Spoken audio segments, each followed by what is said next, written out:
Hello and welcome back to Shakesyear. We are working our way through The Rape of Lucrece, which again, content warning is about sexual violence towards women, so if you need to tune out, please do so. If you're going to stick around and listen to today's stanzas, we're looking at stanzas 89 to 92, and we've reached the point where sexist Tarquinius is in Lucrece's bedroom. He woke her up by groping her. He said, I'm going to sleep with you one way or another, and if you resist, then I'll kill a slave and put him in your bed so that it looks like you were unfaithful.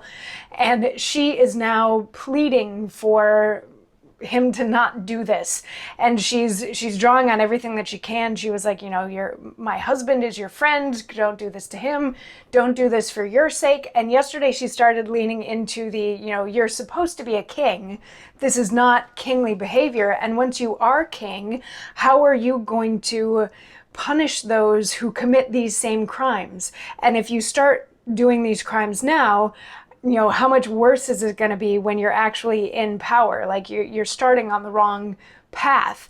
And she continues that in stanza 89 with, and wilt thou be the school where lust shall learn? Must he in thee read lectures of such shame? Wilt thou be glass wherein it shall discern authority for sin, warrant for blame, to privilege dishonor in thy name?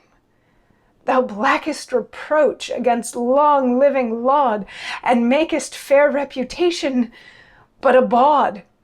Hast thou command? By him that gave it thee, from a pure heart, command thy rebel will.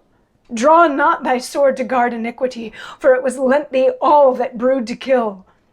Thy princely office, how canst thou fulfill, when, patterned by thy fault, foul sin may say, he learned to sin, and now didst teach the way?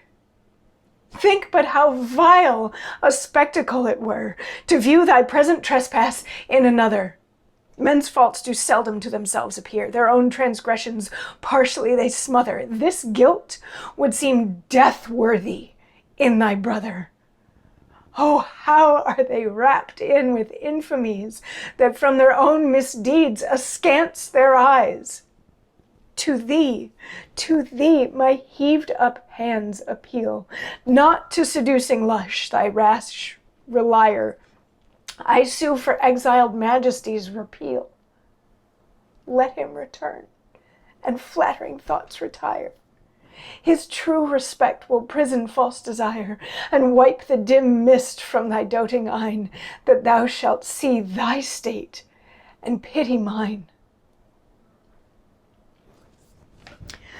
So this is the end of her plea for the time being, and tomorrow's he's going to get to respond to this a little bit, but she's like, are you going to become the face of lust? Is that what you're going for? And she's like, don't you have any sort of control over yourself? Because if you do, kick lust out of the equation and come back to your senses. And, you don't want to be the one that, I don't know if any of you are old enough to remember those old drug commercials where the parent catches the kid doing drugs and the parent's like, how dare you? And the kid's like, I learned it by watching you.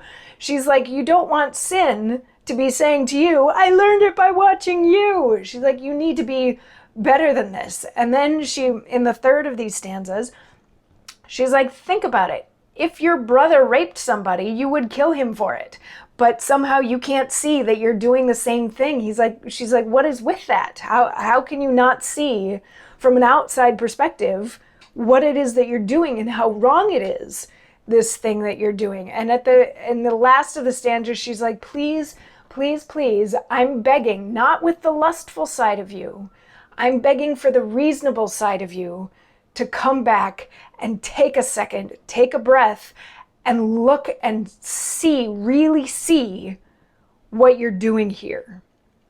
And in tomorrow's stanzas, he will respond to that. So I will see you then for that. Mwah.